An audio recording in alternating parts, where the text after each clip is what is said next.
That sounds great. It sounds great.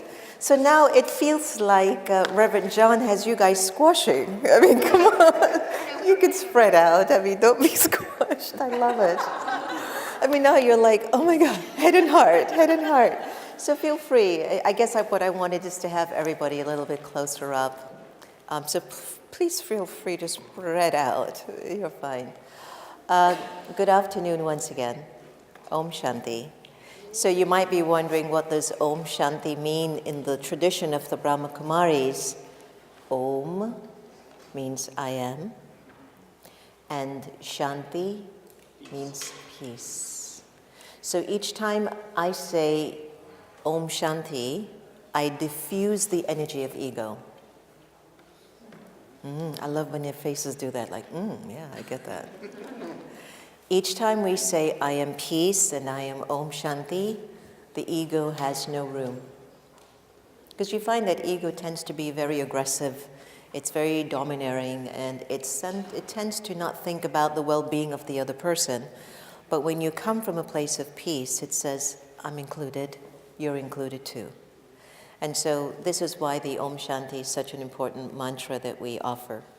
Now, in Indian tradition, we sometimes chant the sound of Om, in which mystics have said, when you chant the sound of Om, it connects you to the expansion of the universe. The way I look at that at a personal level in the 21st century is that when I really get into an experience of the chant of Om,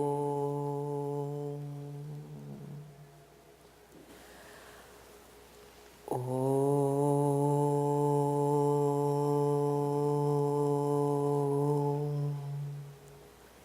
I want you to try that with me. Om.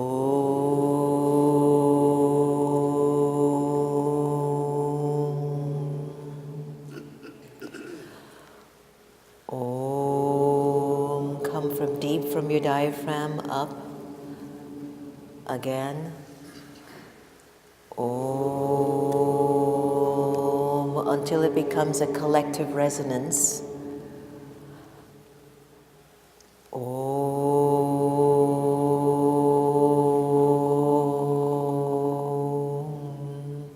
Then put a big smile on your face. And what you've basically done is, one, you began to balance out the vibrations of your own cells in your body. That's big. Because Om is like almost like a gentle ripple on a lake. It's a gentle ripple. So whenever you do the mantra of Om, especially early in the morning when you wake up, and you just do for 5 or 10 minutes, Om, you're just balancing your physical energies in your system. The second benefit of chanting Om is that you it starts to create an experience in your personality to move away a vibration that might be a little chaotic from your memory. It moves away the vibration of a memory that might be a little chaotic.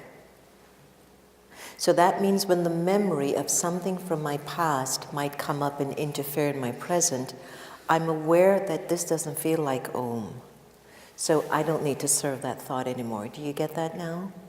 So there are so many techniques in our world today. There are so many methods that we can use from old traditions, whether it's from the East or from the West, whether it comes from Islam or even Christianity or Hinduism, that there must have been something historically from our ancestors in which they did something and it worked.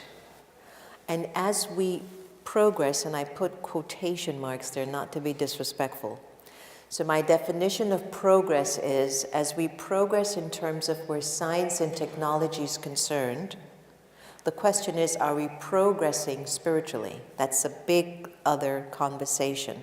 But as we progress using technology, technology gives us a chance to actually think about us at a different level.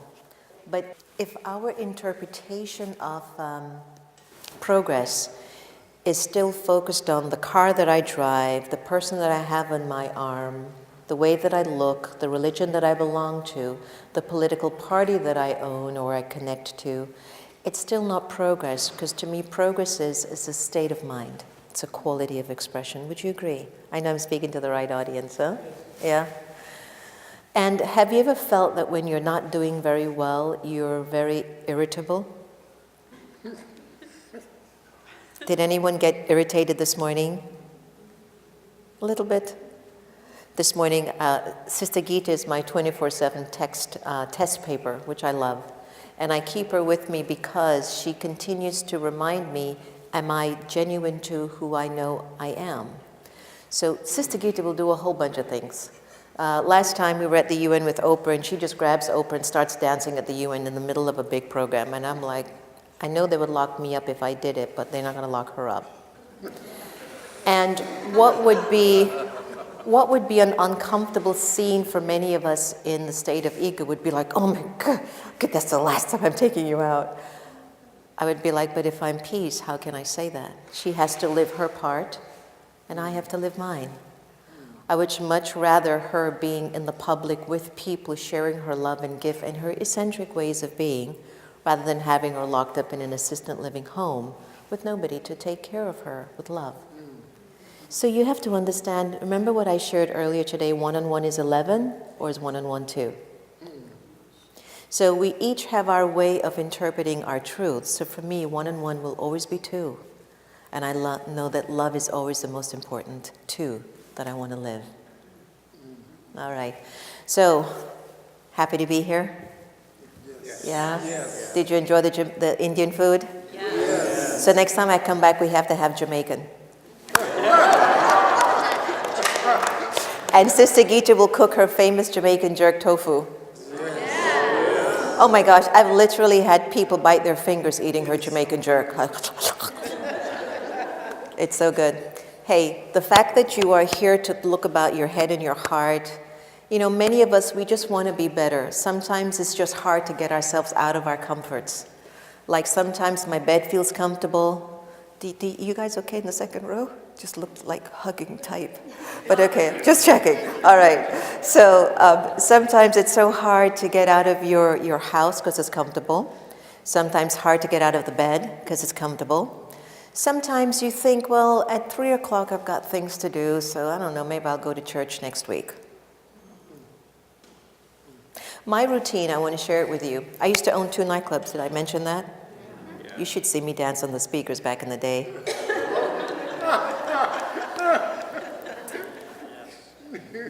I owned the clubs. I could do whatever I wanted to do with it. Come on. Huh? I can still dance now? Gosh, I have like 2 left legs. I don't know what happened. I went through such a rebirth. I barely have any rhythm. Isn't that sad? It goes to show that you really do change, you know, you really do. This is the topic of this weekend, that when I change, the world changes. So when I changed, definitely my world changed. So, you know, here I was accustomed to a particular way. I went to bed at 6 o'clock in the morning. After I'd closed the nightclub down at 4:30 or 5 o'clock, I would go to IHOP or one of these places and have some steak and eggs and bacon or maybe, and then I'd go home. Then I'd take a shower, get ready, flop in bed. It's maybe 6 o'clock by that time, and I'm not getting up until about 11. And now I get up at 3:30, 4 o'clock in the morning, and I'm doing a whole different type of disco, let me tell you. Recognize that. So change happens in unique ways. And something that I learned from my friend, we were talking about the role of Vishnu as a god in India that's worshipped. Do you know that as the study of Hinduism continued to increase in India, from one god it turned to 33 million gods to worship? And when we look at the context of God in Indian culture, it's not God as in the Almighty Supreme One to give me salvation, but it's God in the form, let's say, that my brother here, he's my God. Why? Because when I look at him, I feel the speciality of love. When I go to feel good, I might go, here, he's my God. When I think of him, I get dancing feet. So each god representing a speciality. Isn't that interesting? So many individuals who practice Hinduism resonate with certain gods because whenever they put their eyes on that image, somehow the feeling comes up in them and they feel the quality or the speciality of that particular deity. So it's important that when you look at different cultures and you learn from different cultures, you go, when they go, my God is Ganesh, or my God is Lakshmi, or my God is Durga, or my God is Krishna, you go, oh, okay, now I get it. So when they worship like Krishna, they love the energy of purity. When they think about God, they think about the energy of purity. So one of the biggest deities that are worshipped, or images of God for Indians, is Krishna. Interesting, right? Now Gandhi, he worshipped Ram. Ram was a very interesting character in Hindu mythology because Ram was this young man who was loved tremendously by his father, who was the king. And the king was married to 3 ladies back in those days, huh? And each of them had a particular son. There was Lakshman, there was Bharat, and there was Ram. And everyone knew that the king was going to bring Ram onto the throne when he passed on. But one of the mothers, who was the mother to Bharat, her maid told her, do you hear that the king's going to put Ram on the gadi, but Bharat should be there? And she twisted her mind. And she went to the king and said, you owe me a favor. You will put our son on the throne, not Ram. It broke the heart of the king. And instead, the king had to fulfill his promise because his word was gold. And he had to exile his favorite son, which was Ram. And Ram went to live in the jungles for 14 years. But you know what the good side of that story too was? Bharat and Lakshman, his 2 brothers, said, I don't deserve to be on that throne. That's Ram's throne. And they went out into the jungle to find their brother because they knew what was truth. Again, 1 on 1 is 2 or 11. And so when Gandhiji said he wanted to create a kingdom of Ram back in India, he wanted a kingdom that worked on virtues and values and truth and honesty and integrity. Isn't that interesting? And what's getting in our way right now in the 21st century is we don't really know anymore what is truth. I'm confused. Because in one way it makes sense. 1 on 1 could be 11. And in another way, it does make sense. 1 on 1 is 2. But then I ask you to turn to your head and to your heart. Is there a balance in the way that you see yourself? So shall we move the slide on? So when we look at ourselves in the context of being a soul, as a soul, we are living energies. And as a living energy, it breeds the vibration of thoughts. Okay? So this one is for us to think about the way that we change internally in the way that we see ourselves will have a lot to do with the way the world around you and me will change. How many of you think America is really going through one of its best times ever? Hands up. How many of you think that it's the worst time ever? Hands up. How many of you think that whatever we're going through, there is no mistake and there will be benefit in what we're going through? Hands up. Exactly. Because that's how I feel too. So a lot of times we might question the fact, will we change the world or will we be part of the change? And so when we think about the whole idea that if I can change something in me, then I will change the way that I see you and the world around me. So here's one exercise I'd like you to do right now. I'd like you to add one thing that you will promise you will start to do after today. You don't have to give up anything. Isn't that good? Oh my God, I don't have to give up ice cream. But I'd like you to add one thing that you will promise you're going to include in your life after today. It could be yoga, could be meditation, it could be meatless Mondays. It could be doing an act of kindness to a person that has given you hurt, where, that's the hard one. But I've actually texted the person and just remembering you and sending you good wishes. And it was so interesting how those few words were so hard to just text, not even seeing the person. But as I went through JUST, and I was observing how the resistance, I go, there's no way the soul will feel that I'm genuine because I'm not even feeling it for me. And then the second word, just remembering. And then I started to flow, you. And then I started to get back to me, sending you good wishes. Om Shanti. I might not be the healer for the world, but I am part of the healing.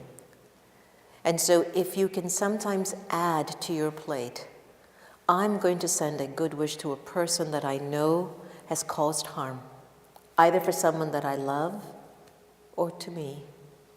I do it not because I need anything from them, but I'm doing it for me, because I don't want any hate sitting anywhere inside of me that it will pop up at a time that I least want it to. That makes sense? So today, add one thing. I'll give you 30 seconds to pause. Feel free to take down notes. Feel free to record this. Feel free to do whatever you wish to make this really be imprinted. I am not a lecturer. I don't sit on the stage and talk a whole bunch to people all the time. I love just people. I just want us to be in this together and to see what we can do. So what is that one thing that you can add? My one thing of recent too has been that I've reduced keeping up with what's going on in the country. And I've accepted the fact that I will only participate in what I can definitely make a difference in. And that's a big thing, because I'm a journalist by profession. And I was like, back up. It's not the same school of thought that it used to be. You understand? So you have to think about these things. So what is the one thing that you're going to add to your life? I'm going to get up 1 hour earlier every day or once a week, and I'm going to just sit in stillness. I'm going to add that I will not allow my junk drawer to keep becoming more junky. Everyone's got one of those drawers. I got 4. I'm trying to work on it. So it could be a little small thing. It doesn't have to be huge. But what you'll find is that the more you add something better and good to your life, naturally what has been unhealthy in your life starts to fade away. A lot of us try it the hard way. We go, I have to give this up. But we don't really know what we're getting in return. So our method in Raj Yoga teaching is just add something good. Don't worry about it. It'll go. It'll get tired of you eventually. Make sense? Don't you love that one? Oh, I never thought of it that way, right? All right, next slide. So one of the most important things about our journey is that our interpretation has everything to do with the way that we feel. How many of you love having an ego? Come on, when you're fighting, you know it comes up good. There you go, Reverend John. Thanks for your honesty. It works. How many of you have had an experience of working with somebody with a lot of ego? How many of you found it really hard to be close to a person with a lot of ego? How many of you love humble people? How many of you learn more from the arrogant people? It's a weird formula, isn't it? Because the nice people you take a lot of advantage of. You take them for granted. But the folks with ego, they create such ripples in you that you start to think in ways that you weren't accustomed to thinking. Right or wrong? So they are a gift, aren't they? They are a blessing. So when we look at interpretation in this next stage we're going to go through, I would like you to look at the way you interpret yourself. Do you have an ego identity of yourself? Do you think you're a man, a woman, a unity congregant, white, GOP, or what, Republican, Democrat, atheist, theist, rich, poor, good-looking, not good-looking, tall, short? I should lose 10 pounds, shouldn't lose 10 pounds, I should gain 10 pounds. How do you see yourself? Is there an ego identity to you? Feels good? I know, right? Why do we hold on to that? I love this one. I love this one. I see friends that I haven't seen for a long time. They'll go, oh my God, did you get Botox? Because they haven't seen me in years. And I don't know, maybe it's just genetic. I'm just going to keep my thoughts good. And whatever's happening, let it stay that way. I don't know what to do with the gray, but by the way, I do love my grays. Cat. See, I see you've got good gray. It's nice, it looks great too. I love gray. Gray is a sign of wisdom, right? So at least I have a little bit of wisdom popping up ever so often. So what's interesting is that you have to think about the way you see yourself, because the way you see yourself has a lot to do with the way you interpret people. So here's the problem that we're bumping into everywhere around the world. If I'm in a limited, attached interpretation of myself, it's natural that I get annoyed when the neighbor next door does it different. It's natural that I get angry or upset or judgmental when the person that belongs to a different religion or a different political party doesn't see the way I see things, because it doesn't connect to what I'm attached to. Make sense? If I'm attached to my physical form, which can change in a second. There's a Jamaican guy in California, owned and drove around with one of the most beautiful Rolls Royce in California. Unfortunately, he opened up his car door, a big truck came by, and unfortunately, his left arm with the door went. And the first thing, and this is no offense to Jamaicans because I am Jamaican, but the first thing that came out of the mouth of this soul was, my Rolex.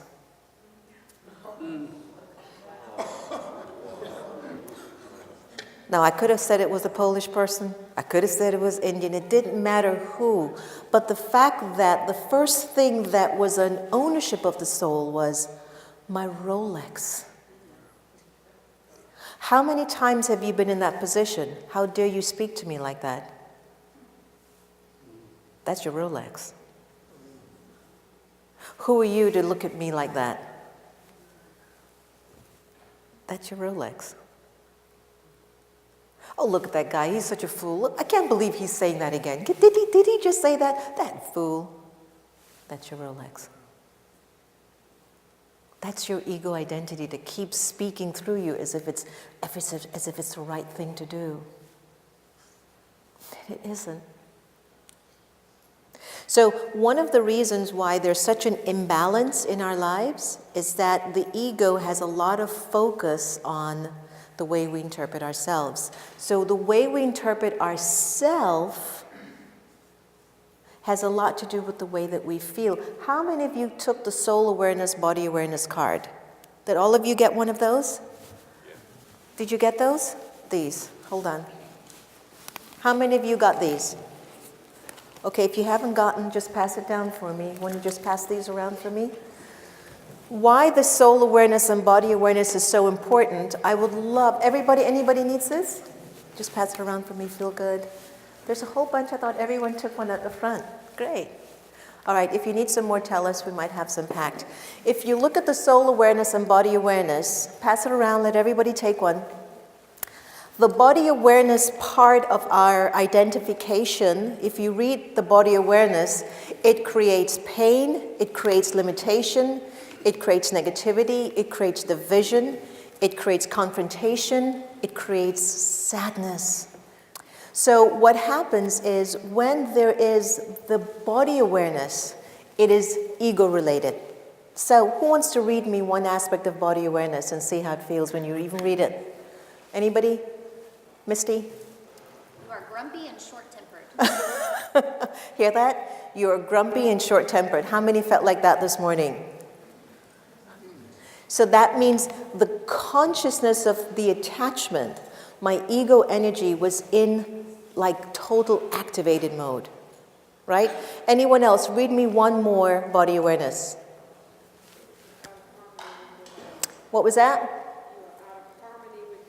You were out of harmony with your body. How many of you just woke up achy?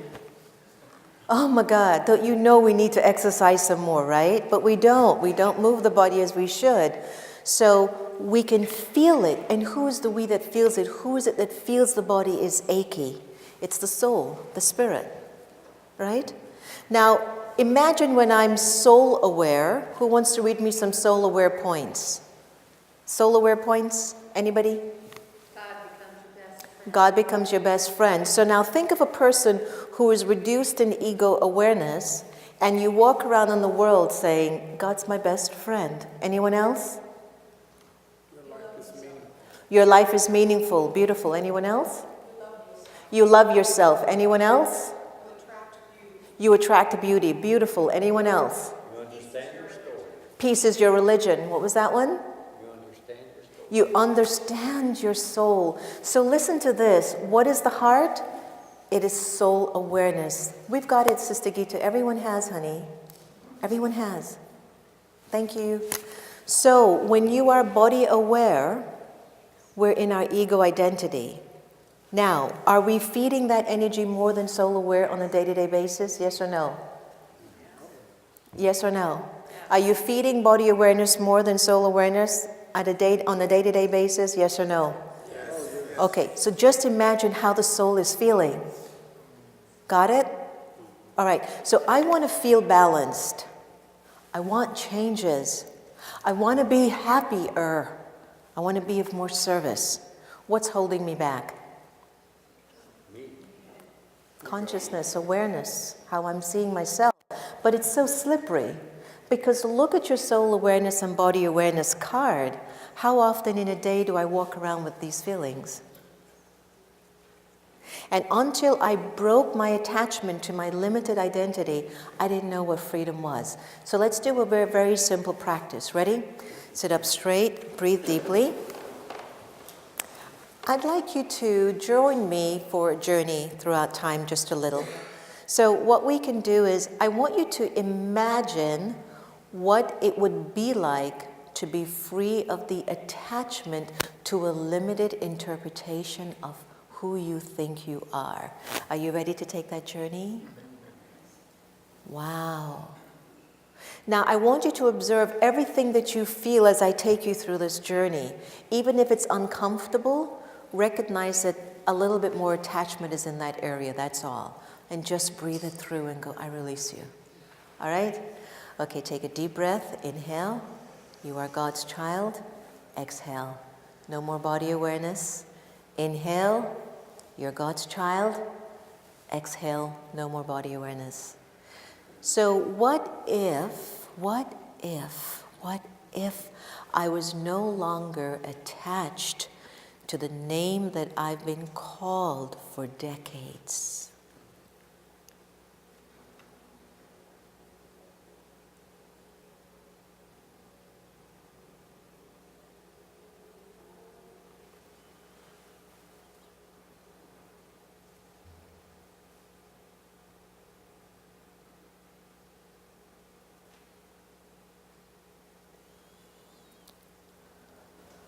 What if at this moment I chose not to feed too much the identity of being a man or a woman?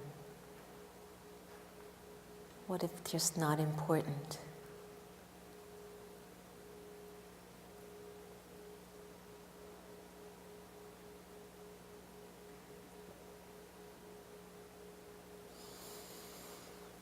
What if you decided to let go of the attachment to your role, your title, your religion, nationality, language?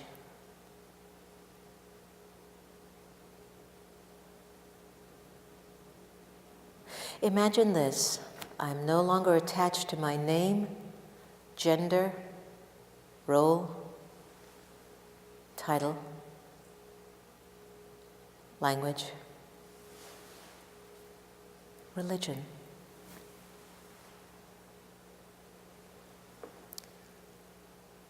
I'm not even going to be attached to the body that I'm in.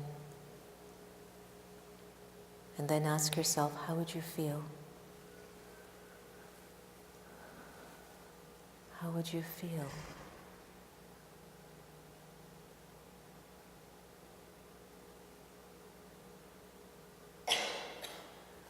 Who would you remember in this awareness, and who would remember you if you are not in a name consciousness, a body consciousness, a role consciousness, a title? Who would think of you when you are just soul, spirit, freedom, love?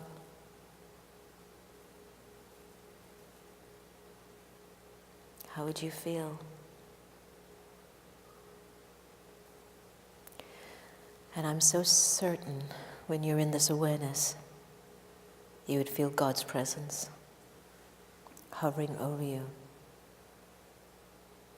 bestowing so much into you.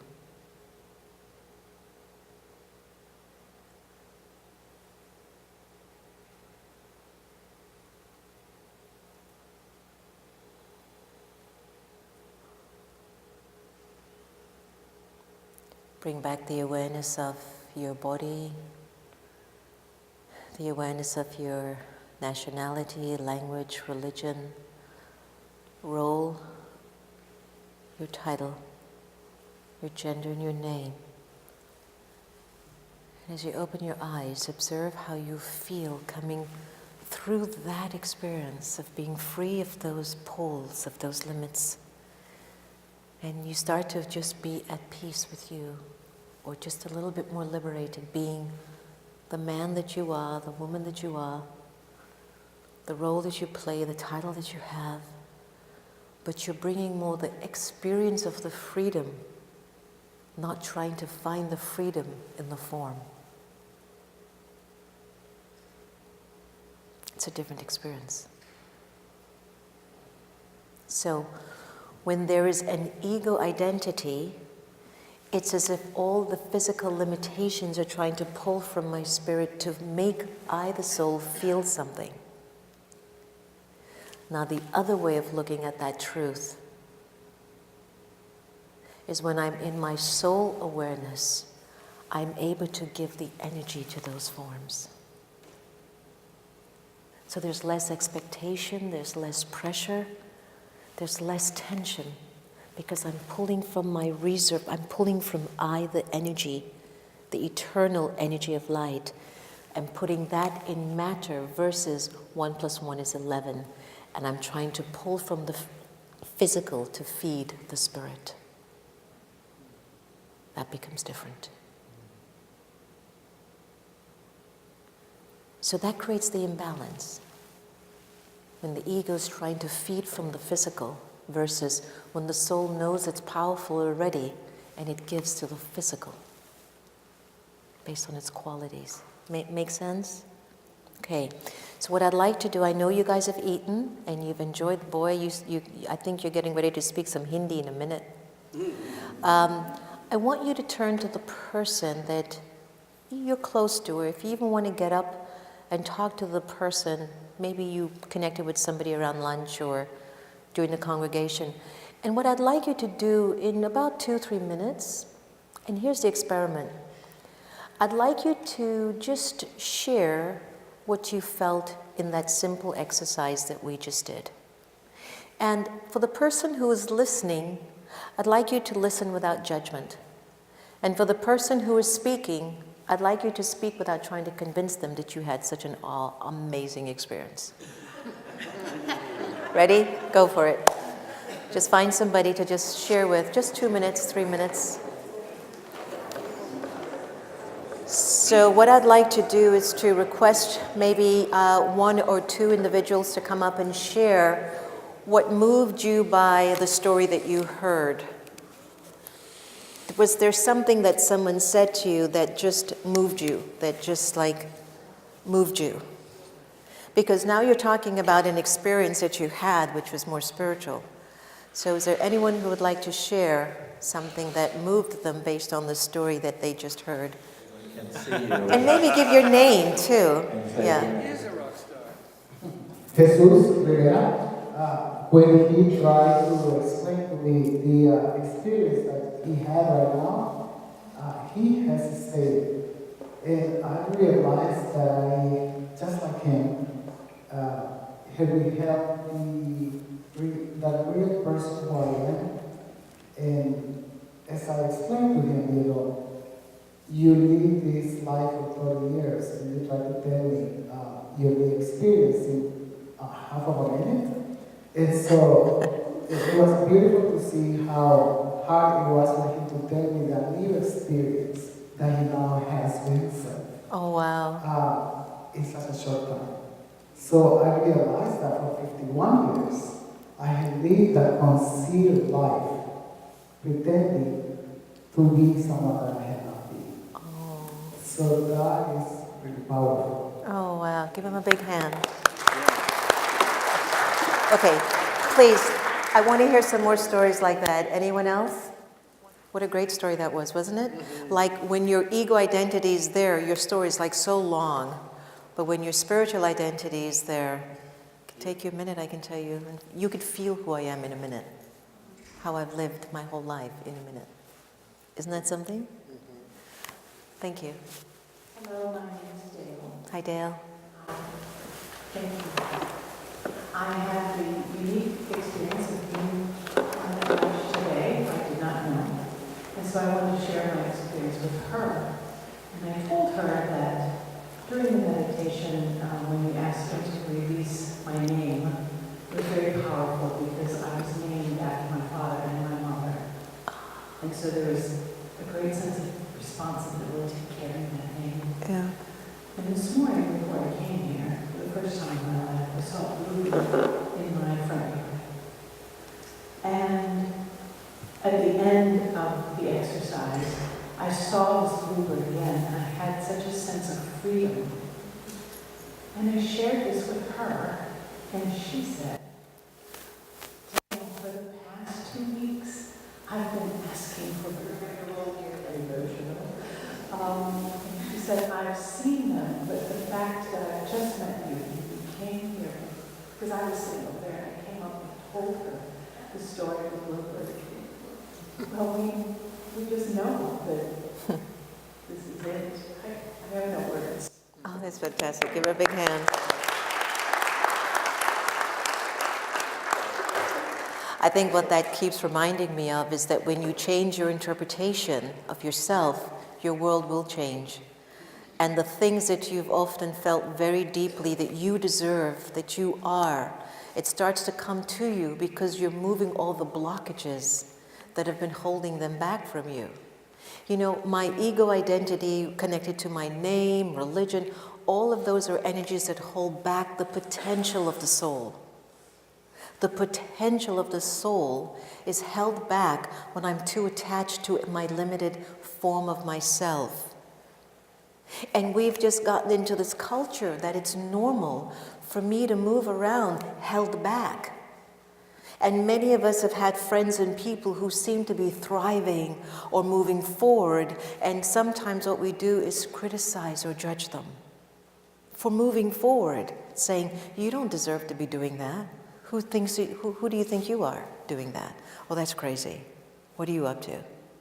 The fact that your friends or your spouses or your relatives aren't able to dream like you are able to dream doesn't mean that your dream is wrong. It just means that you've got to believe in the truthfulness of that dream more. Does that make sense? Right? So that's where you can talk about the naysayers, the negative folks, the this, the that. It's a waste of time. That's my ego participating in me not being happy. And so the more I can release this energy from my personality, the more I can get closer to love and to freedom. Next slide. So we get to the point of this energetic form of where does this energy of love come from? I can love my blue bird, and when I see the blue bird emerging, it's like, oh my, that's exactly what I wanted. And then comes winter, and then she has to fly south, you know? And I can love my husband, but then when he's not kind or nice to me, or if he does, if he performed a mistake and did the ungodly, I can no longer feel love when I look at him or think of him. Same, vice versa. When you think of your wife or you think about her and what she's done, the love reduces. Do you know why love reduces in relationships between spouses, people at work, families or relatives? Is because when you look at that person and you call them by their name, you look at their gender, you think of the role they've played in your life, the title that they're connected to in your life, you see what's defected in their personality, your love reduces. I've often wondered about the energy of God's light. Why is it that as naughty as I have been, he didn't stop loving me? It's the weirdest thing. And as much as we will say that we're God's children, we still sometimes find it hard to love the one who has hurt us the most. Now, you and I both know that we're not going to feel hurt unless we're in our ego identity. I'm not disputing that what the person said or did wasn't right. What they did was wrong. But why am I so pained by what they've done? That's my ego identity hurting. So in order for you and me to get to a place where we're not so troubled, that our spirit is not so troubled by reality, we're going to need to feel, and I want to bold this word, we're going to need to feel, experience the energy of God's vibration more rather than the head interpretation of God. Now, somebody in my meditation class in DC has had very important roles in the media. And one day in the meeting, he came to me and said, I don't think I feel God like you do, Sister Jenna. I could see like you have a really deep emotional experience of God.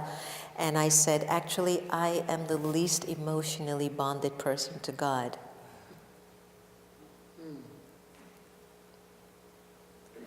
I love God. And love is not an emotion, it's a power. I'd like you to sit with that for a little. I love God, and love is not an emotion. It is a power.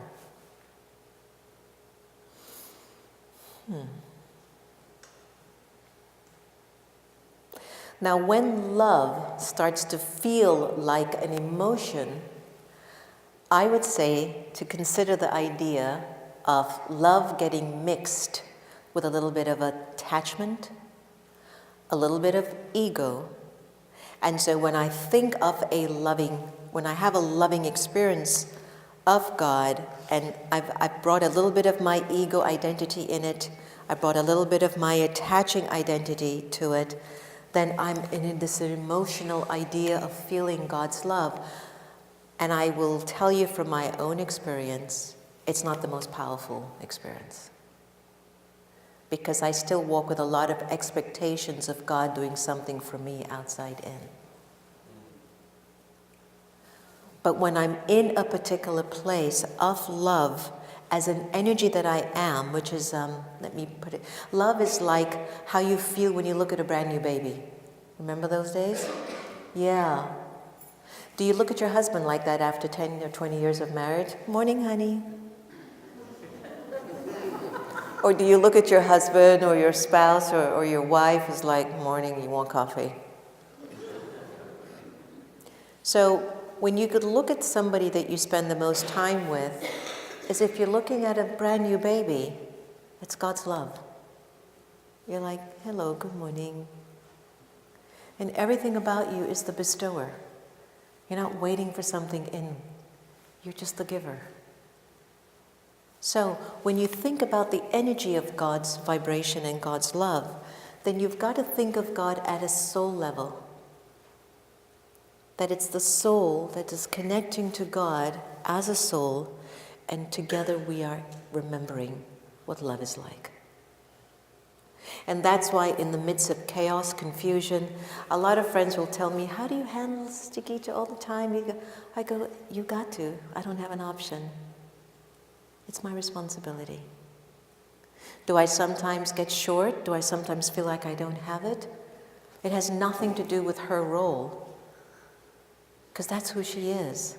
But when I feel that I'm short, I'm disappointed with me, because I expect more from me. And that's true in every relationship that you have with anyone. Whether it's in the workplace, at home, an old relationship, a friendship, a government.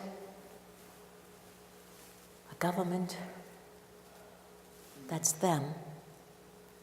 How am I now supposed to show up to this? Got it? So use the metaphor of God's energy and vibration being like an ocean, right? So what does love feel like when you're in the experience of love like an ocean? But does it feel like, look at all the ways that you can express your love when it's coming through you. You can do it with compassion. You can do it with empathy. You can have the ability to, to be humble. There'll be a lot of acceptance. When you are allowing that energy of God's love to flow through you in the form of peace, there's a lot more understanding, and there's more of this ability to listen with care. This is real proof that you're a peaceful person, is that you listen with interest to another one's story. Right, Steve? So purity, here's the big one for all of us in the United States of America. Stop judging people. Is that an easy one to do? Last night at Misty's house, we gave them the Indian way to say yes or no. Mm-hmm. Very good. So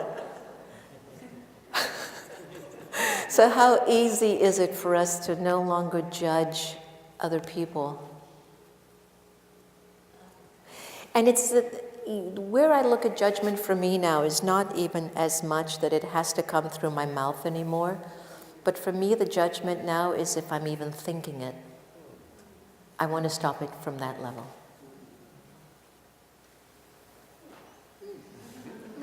That's the big one. Yeah. So let's just say you find yourself about to judge, you do the Indian bubble. Don't go there. So joy. Reverend John McLean was sharing today. You've got to recognize that you're worthy now.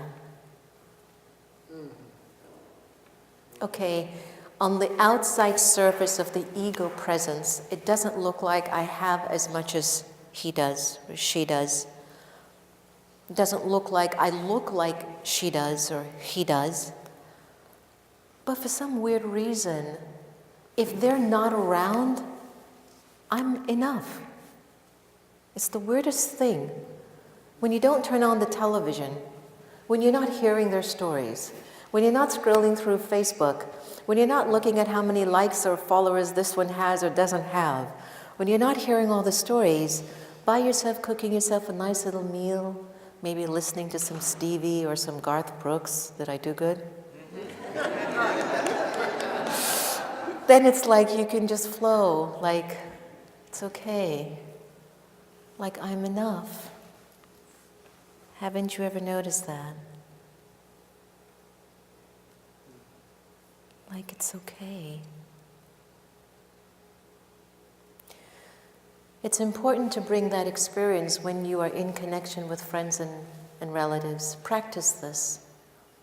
That you can bring that energy, that vibration when you're talking to your business partner, when you're talking to your lovers, when you're talking to your teenagers, that you look at them and you go, yes, hi. And every time you practice having that mantra in your head, I'm enough, you be like, hi, I'm Jenna, nice to meet you. And everything in you at that moment is, I'm enough. I'm just curious to hear, what's your story? Because in hearing the stories of other people, something could impact my life that could make me even a better version than what I am at this moment. Now listen to me very good on this one. Wanting more from your life doesn't mean you're less than or you're not doing good. Can you remember that? Wanting more from your life doesn't mean that you're less than or that you're not doing good or you don't have enough. It is the natural form or process of the soul as an energy to always keep growing. Like, what's new out there? What am I going to learn? What is the next step for me to take? And whatever you have been and where you have been, keep practicing being very, very grateful. I'm so thankful that I went through that experience. I don't want to do it again. But thank you. And there's some experiences that have been absolutely delightful, and you're like, thank you. Thank you, God. Thank you, universe. Thank you, ex-husband. Thank you, ex-wife. Thank you. Thank you, mother-in-law. Thank you, teenager. Thank you. Thank you. And when you say your thank you, you mean it, because now you're telling your soul, now what's next? I'm ready to grow. There's more here. Because what happens to a lot of us, ladies and gentlemen, brothers and sisters, is when you're not grateful for what you've been through and you ask for more, your lack of gratefulness is what's trying to get your more, and you never get it just right. So that lack of being appreciative for what you've been through, that vibration is coming into what you want for your future. And there's no God's love in that energy, because you're coming from a place internally where you don't feel you are enough. You don't feel that there's love there. You don't feel that there's an abundance. So what are you going to get? The energy in which you're coming from. That's why I tell you, be grateful for everything that you've been through, even as ugly as it seemed, and just say, I'm ready for more. And that's what God's love will do. It'll keep pushing you to showing you that there's more. So what? Friend of mine, 88 years old, starts to pick up musical instruments. Another folks, another thing, they start to go to do dancing. Another one starts to go and he starts to learn, how old is Brother Rick? I think he's about 78 now. 78. He's now doing that hand gliding on the planes, where you just lie in the plane and you just go. And you know, all of us are like, okay, can't you choose something else at 80? You know, but he's like, no, I want to fly. I've always wanted to fly. At 78. So your ego will look into the mirror, that's your head, and you go, I'm too old, I can't do this. And your heart will say, but I don't feel like that. I think I can. Got it? So when that energy of God's love is working through us, there is the joy. And I'm sorry I stayed so long on I'm enough, but it's such an important awareness to have. Wisdom and truth, when there's the energy of truth that's flowing through you in your relationships with one another, it's hard to lie to the person. It's different if they ask you. But for you to just lie to people or lie to yourself, it's as if I'm saying, God, just don't pay any attention to me. Each time you tell a lie, it's as if you tell God, pretend I'm dead to you. It's that powerful. Because the ego gets fed so powerfully in deception. Any questions? How are you feeling? Could you repeat that, the ego what? Whenever you tell that which isn't true, it's as if you're telling God, leave me alone, you're not with me. It's as if you're telling God, you're dead to me right now. And so when you become untruthful to you, it's as if you're totally isolating yourself now. And that's why our fear increases so much. Right? So in meditation and in unity and in your prayer, I know Reverend John wishes this for everyone in the congregation. Every morning when you wake up, thank God, thank you, thank truth. Then have your coffee, then have your tea, and then get your day going. But thank God first, thank you, and then thank truth for being a very big part of your life, so that you can move with that grace and you can bring that energy of love more. That when people look at you, when people see you, your eyes just say, I'm God's child, I'm so happy to meet another one of you. I was sharing at Misty's get-together yesterday that, and I have this because I was telling the group that I look so young and people always, wait for me to be 90 until they really believe what I'm saying is true. Hopefully I'll live to 90. I'm looking forward to that. But, there's times when you meet people and people just have this uncanny ability of saying a lot of things about you that aren't true. And when you say hello to them, it's as if the vibration of their untruthfulness about you, you can feel it. It doesn't feel right. I was at a dinner in California, and the couple invited me over to their home for breakfast, and I wasn't even participating in this conversation that I was on the phone with a few months before meeting them. And in the conversation, a person told me something about this couple. And I really don't facilitate that. I was like, they might have just mentioned it, but I just moved on. I wasn't like, oh no, really? Did that happen? Oh my God, I didn't even go there. I'm just not interested in gossip. But somehow the seed was planted, because here I am, almost 8 months later, and that same couple has invited me over for breakfast.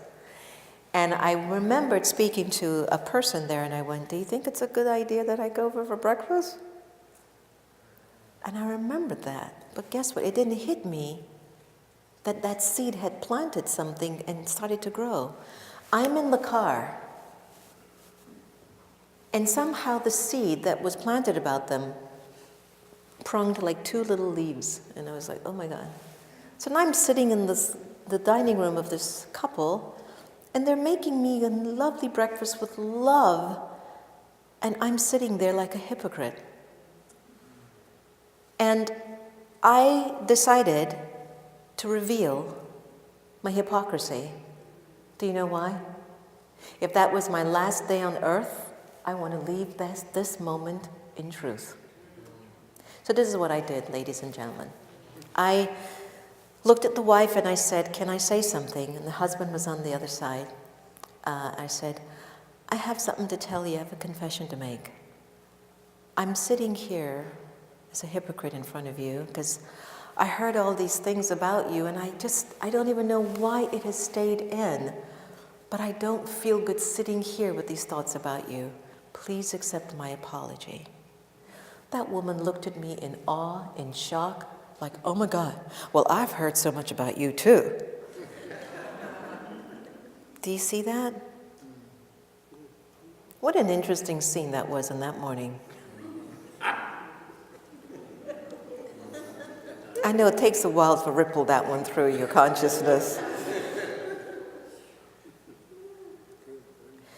I said it because selfishly I wanted to be pure in my encounters with you. I don't know why she said it, but for me, I wanted to leave this moment with you pure-hearted. That was more important to me. And if I never saw you again, I knew that I left you with the purest of intentions. That was my heart speaking. and my head in balance. That was my Vishnu. That was my Vishnu moment.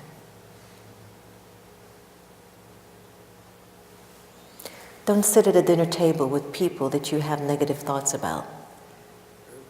Clear the air. And clear it now. It will hurt your heart. And if you hurt your heart, you can't feel God's love. And it's funny because last year we were relocating Sister Gita from her apartment in Sunny Isles, Florida. And there was a guy that I came across who has a presence about him which I usually see them like in Harley Davidson movies, and they do, they ride their big bikes and they have a lot of tattoos, big masks and all of that. And it's somebody that I know that I would very rarely ever sit and have tea with, because I don't think he'd be interested in my stories. And perhaps I wouldn't interest him with mine, right? So I just happened to have stuck my head in his apartment because he was moving in on the same floor that Sister Gita was moving out. And I said, "Hi, welcome to the neighborhood. I'm so sorry we're leaving." Max comes around and he goes, "Yes, hi, I'm Max." And Max and I shook hands, and I loved the way Max looked at me. And I said, "Yeah, well, welcome to the neighborhood. We're going to be leaving in about 3 days, but if you need anything, let me know." And he goes, "Yes, I will. I'm from the Midwest, and I'm moving here to spend my, last few, I don't know how much longer I have left. I have terminal cancer. And the doctor said I only had a year, and I'm past a year." And I went, "Well, Max, good for you. Look at you. This is a good place to spend your last whatever." I go, "Look, you want me to cook you something? I'll come over." And he's like, "I'll let you know." And I was like, "Okay, Max, let me know." Get back to her apartment. Every time I would pass Max's apartment, bang, bang, bang, all I would hear is Max's dog. But Max would let me in. And Max had an old version of King James that he would go everywhere with. And Max and I had the most beautiful conversations about what it means to be Indian. I love the way he called it. "You Indian, huh?" I loved it. I go, "I can be, if you want." And I would read out of Max's Bible, and I would just be with Max, because I'm not afraid of who you worship or who you love, because I know that I could learn from you. Would you believe Max and I became best friends? I ended up taking him on Fisher Island. He had never seen anything like that before. And we spent all this good time with Max. And I went back to Washington, D.C., and Max was so kind to even send a donation to our radio show. I was like, why? Even while I was there, I interviewed Max on radio, and I asked Max, who voted for a particular leadership that we have today, and who perhaps back in the day was pretty strong in his belief systems. And I said, "Max, how do you feel now? What's the message that you would tell the world with you thinking that your days are numbered?" And Max said, "I just want everyone to love one another. That's the message. Life is too short." And it was that encounter with Max that accentuated my ability to be courageous, to sit at a breakfast table with someone when I felt my hypocrisy, and I said, "I'm not going to sit at this table with this person like this. I have to clean my spirit." You never know how you impact people. When you change, the world will change around you. Next. So check yourself before you take your 4 C's. Yesterday I gave everyone 3. Today I'm going to give you 4 because you kind of advanced. All right, are you ready? Why I think these 3 C's are vital in our ability to experience God's love more is that when you keep taking in these C's, it makes you not only sick, but it feeds your ego, it feeds your head, and your heart gets weak. So when you criticize, compare, compete, and here's what I do with Sister Gita all the time, correct her. You can't do that. You can't do that. You have to do this. And I catch myself, oh God, let her just do what she needs to do. And it's not that I'm correcting her. I'm just trying to facilitate balance in the energy, because sometimes it just comes out at a time that it's not appropriate. It's confusing the atmosphere, But how many times do you correct people? How many times do you correct a movie? Oh no, don't go to that door. Why is that fool going to marry that guy? How many times do you do that? So think about it. How does your soul feel every time you criticize someone? It doesn't feel good, right? Well, how do you feel when you start to compare yourself to other people? Never adds up. How do you feel when you start to compete with other people? Now, I'm a firm believer of competition, but competition wasn't supposed to be with another person. It's supposed to be with your own potential. It's no sense that you and I sit here and go, okay, we're enough, we're good, we're love, we're God, okay, Om Shanti.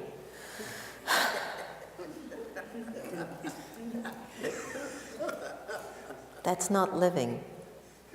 So when you start to compete with yourself, you can go through all those stages and go, okay, what next? There's more in you, I just know it. I know there's more in you. Because you know how you know there's more in you? Your heart will signal it. It's like your heart keeps saying, come on. And your head goes, don't do that. You know what you did last week. You know you don't have what it takes, girl. Come on, who do you think you are? Come on. And so your head will try to push you down while your heart is trying to pull you up. And you have to understand how to discern the difference of the two. Head, ego, push you down where you think you're going. You're not any better than you think you were 10 years ago. And your heart is keep pulling you up. Come on, baby, you can do it. You got this. You got this, honey. You got this. You can do it. There's another way of seeing this. There's another way of doing this. Come on, you know it. You got this. So that feeling, the push and pull. Head is going, shut up. Heart is going, speak. Head is going, you're not good enough. Heart is saying, you always were. Head is saying, you remember what your mom and your dad did to you? Your heart says, who cares? They didn't know better. Who are you going to listen to, head or heart? Heart. And you'll balance out your heart with some head too, because you need to know there's an element there that I need to be aware of. But my heart's got all the power in it. So when you stop taking your 4 C's, criticize, compare, compete, correct, because every time you feed these C's, you hurt yourself more. And it's so little. We do it in such little ways, right? Yeah. So who promises to give up the 4 C's today? Yeah. Who thinks it's going to be really easy?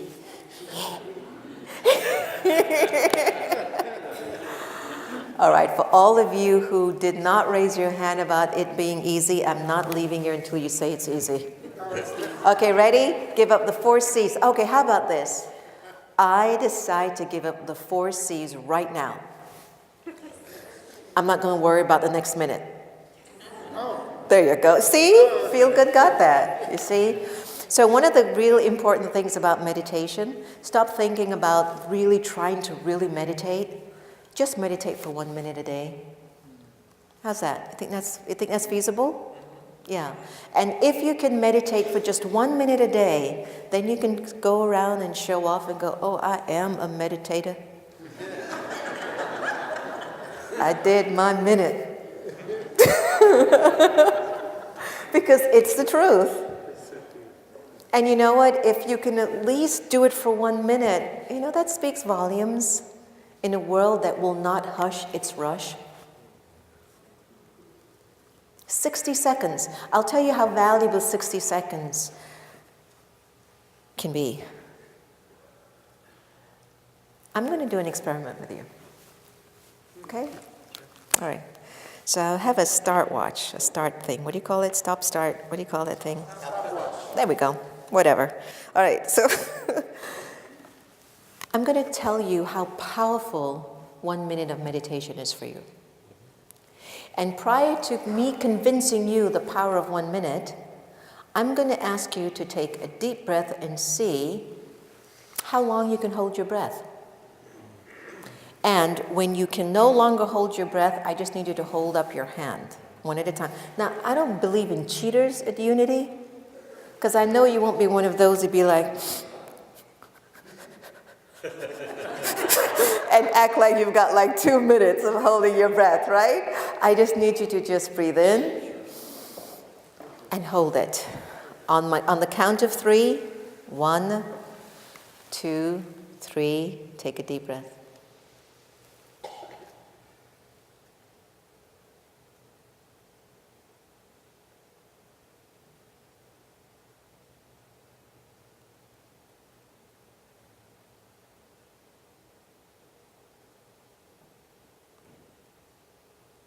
Okay, you can hold up your hand when you're ready.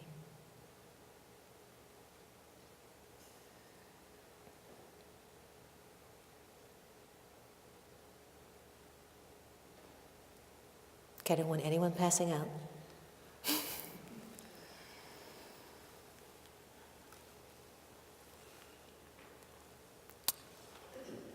Okay, so the first hand went up at about 19 seconds into the holding of the breath. I know, wasn't that tough? I know. And the second one, about 22 seconds. Majority, about 38 seconds. Isn't that amazing? Imagine 60 seconds of meditation every day. How powerful that would be. Amazing. It would be incredible. All right, as we come to a close, next one. Best practices. Ready? Place yourself in someone else's world. They call it empathy. Instead of judging people, be more empathetic. If you'd like to reduce the practice of judgment from your personality, empathize more with people, and your judgment energy will reduce. Interesting. So try to think about what the other one is going through. Consider what you would think if you were an embodiment of love. What kind of a person would you be if you were more loving? How would love respond to this situation? I learned something from a friend of mine, Diane Hayworth, and so glad that she's brought Sean Galloway, who's a beautiful performer and artist. And I sure hope to hear in the future that he'll be offering his gift at Unity at some point. Because whenever he sings, actually, the lives change. People's spirits somehow goes through some transformation. So definitely he has a gift in his music. And I'm honored to have the most amazing choreographer in America, Feel Good, here with us. And if you want more information, he's doing a lot of good work with people you know in the media and also outside of the media. So Feel Good is a great, great talent. So folks have come into our spaces because not only do you empathize and understand their world, but you come from a place of love. So as Diane Hayworth had taught me, sometimes you need to ask yourself in a day, what does love want at this time?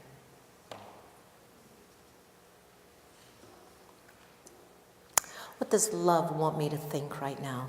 Think about it. Interesting question, isn't it?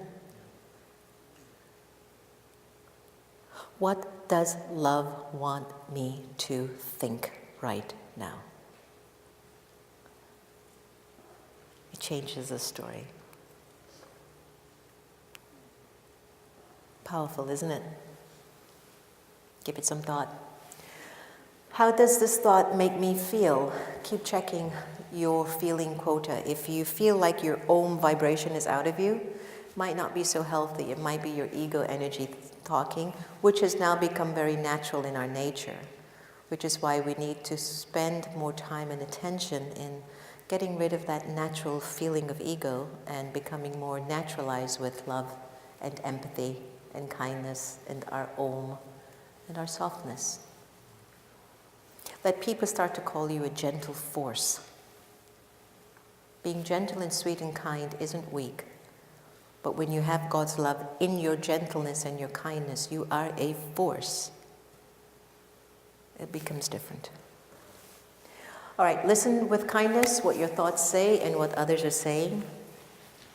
Don't listen with trying to finish the person's sentence, trying to answer the person before they even finish their question to you. Happens a lot for intuitive people. It's kind of our hard call, but we try our best. But you just listen with kindness to wait. A lot of times we're trying too hard to be right all the time. And we miss an opportunity of growing and learning something different. I don't need to be right, I just need to be present. Reverend John McLean was sharing a lot. Your presence. Your presence will become more palpable if you're present.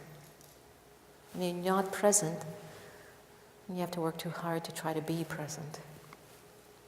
Or to be somebody's present in life. Don't be so attached to what has happened, but be attached to what freedom and love will feel like for you. All right. So a lot of us have been hunkered down with a lot of experiences that have been unkind. And it happened 10 years ago, 20 years ago, 30 years ago, but the vibration of the experience is still lurking in the soul. And when I hear certain things, when I see certain things, it comes back up as if it was yesterday.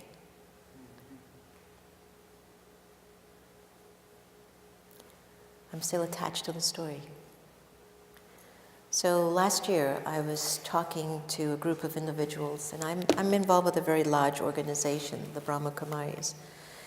And it's a huge movement. You know, it's huge.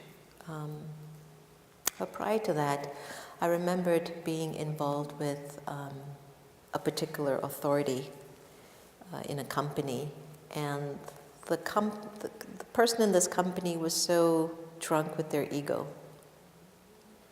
And they were very clear, either known or unknown to them, that they were going to impart as much sorrow, pain on me that I would know my place in the company. You know when you're young and you're bushy-tailed and bright-eyed, come on, we're going to do this? And everyone is like, oh no, you're not on my watch.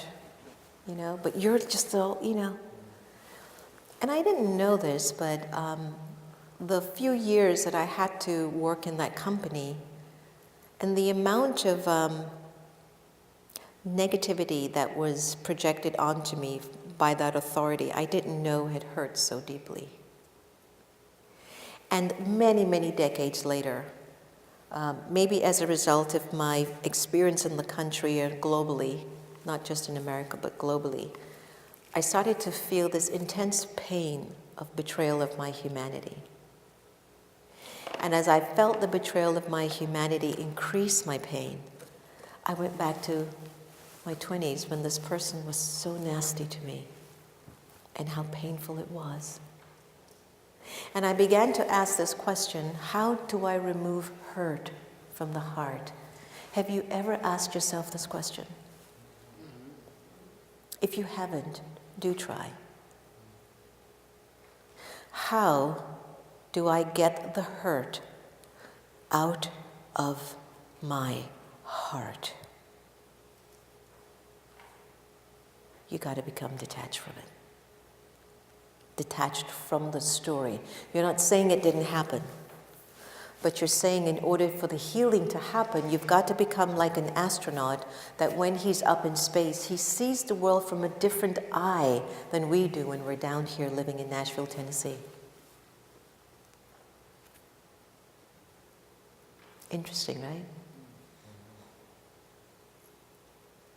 So when you start to remove the hurt from the heart, I think you're really taking a very big plunge and saying to yourself, I'm ready. I'm ready for God to use me beautifully, because this hurt has been the reason why I've been so held back for so long.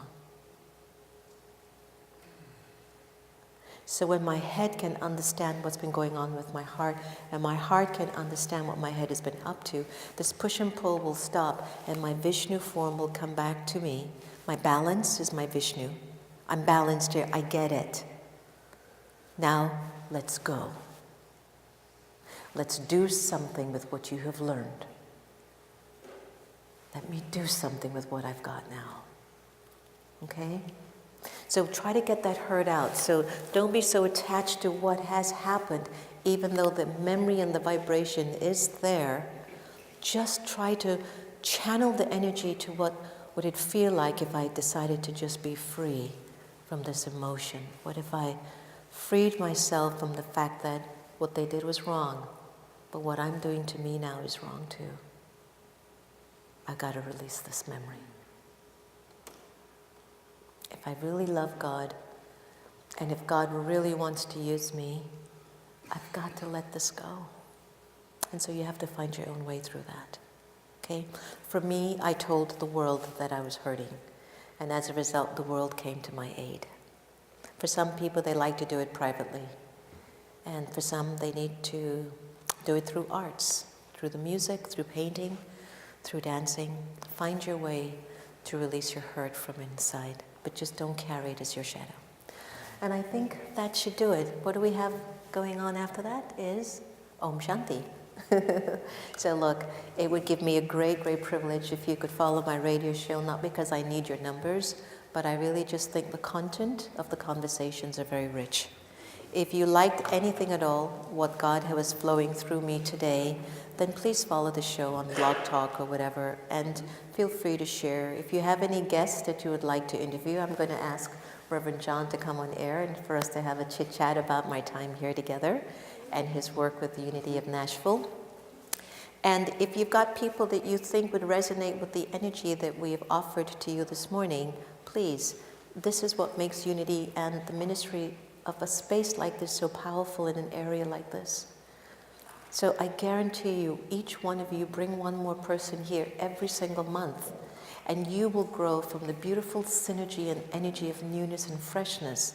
Okay, don't tell me about all the organization and this and that. When things get big, it's just natural. Sometimes you just need a little putting things together. If things are just between me and you don't need a lot of organization. When it gets a little bit bigger, okay, we're going to need to kind of put this over here together, put that over there. It's like normal. I liked what Reverend John said, take off your bib and put on your apron when you come here. When you do the course and you learn, stop being a baby and start to become a server, someone who can make a positive difference on the planet. All right. So with my pure feelings, I bow to you. Namaste. I thank you for honoring me with the grace that you have this morning. I thank you for the energy and the spirit of the folks that are in this incredible region of Nashville. All right, let's take a few moments. Move your shoulders back and forth, relax. How grateful I am that you took the time from 10 o'clock until now that you said, this is for me, this is for my spirit. I don't care what else I had to do for the day. Go shopping, do laundry, get this together, this one, go out to have tea, whatever. This was for you. This was for your spirit. This was for your spirit. And what happens when you want to do something for your spirit, you sometimes have to push a little bit harder, because you know what? The head is always trying to push you down and the heart is trying to pull you up. You've got to let the heart pull you up into spaces that are good for you. Because everything that the head will manifest, everything that the ego has to offer you, it's rampant, it's everywhere, it's 24/7, it's everywhere. You don't have to make any effort for that. When it comes on to the heart, you're going to have to make a lot more effort. And where there's effort, there is a reward. So take a deep breath, sit up straight, rotate your shoulders back and forth a little, relax your head, left and right, rotate it in and out, turn it to your left, turn it to your right. Take it easy. Make sure your both feet are on the floor very flat. And I'm going to end today's sharing with what does love want from you for the rest of the week. Go into your meditation with that. What does love want from you for the rest of the week? The person next to you, I want you to send them your blessings without looking at them. I want you to wish them the best they could possibly have in their lives. I want you to collectively wish the best for your ministry, for Reverend John Michael. He continues to stay focused, loving, committed, and loveful. Not just for all of you, but also for himself.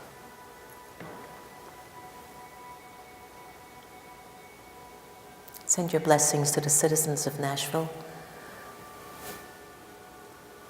Extend it to the state, to the country, to the world. From your mind, you say, I wish you to be benefited. I wish you love because I need to be love. I wish you joy because I need to be that too. I wish you peace because peace is our religion. I wish you kindness because it's the only way to live.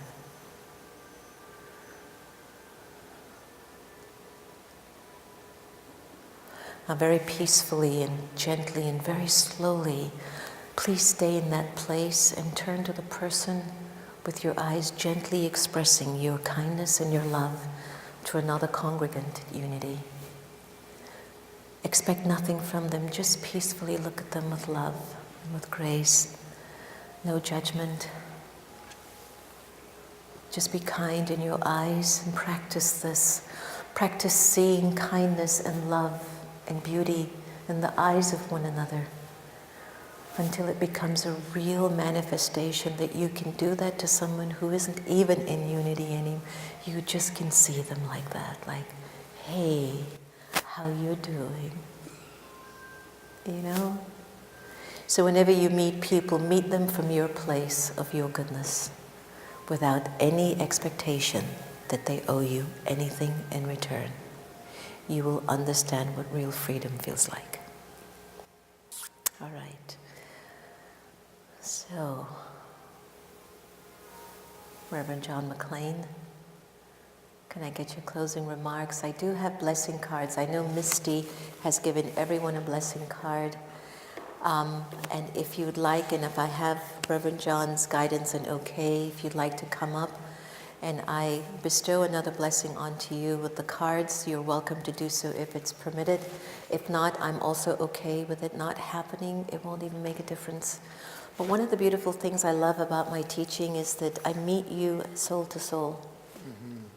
No judgment. Mm-hmm. Just soul to soul. And then when you get that blessing, it's forever. So it's up to Reverend John. And I would just need a chair. It's up to you. I went to Catholic school. I need better instructions. I need to do this right. What do you want me to do? No, if it's okay, Yes. I could sit here, then I'd like to distribute the blessing cards to everyone who would like to come up. Of course. That would be the best possible thing Yeah, that can yeah. come, that could happen. Is that good, Christian? Yes, now I understand. And I cannot fail at that. Isn't he amazing? Thank you so much for your willingness to be here. This was Thank you. an important day in the life of this ministry. Thank you so much. I was honored to be here. Great. Thanks. Yeah. What I would love is that you tune into the radio show only because I know the service that it does. It's been doing a lot of service to humanity. And we will have that information on our website and on Yeah. our app, so Yeah. we'll make sure that everybody knows how to Yes. follow you and your work around the globe. Well, let's go together. Sure. I have a passport. Okay, yes. That's a joke in this church. I didn't tell you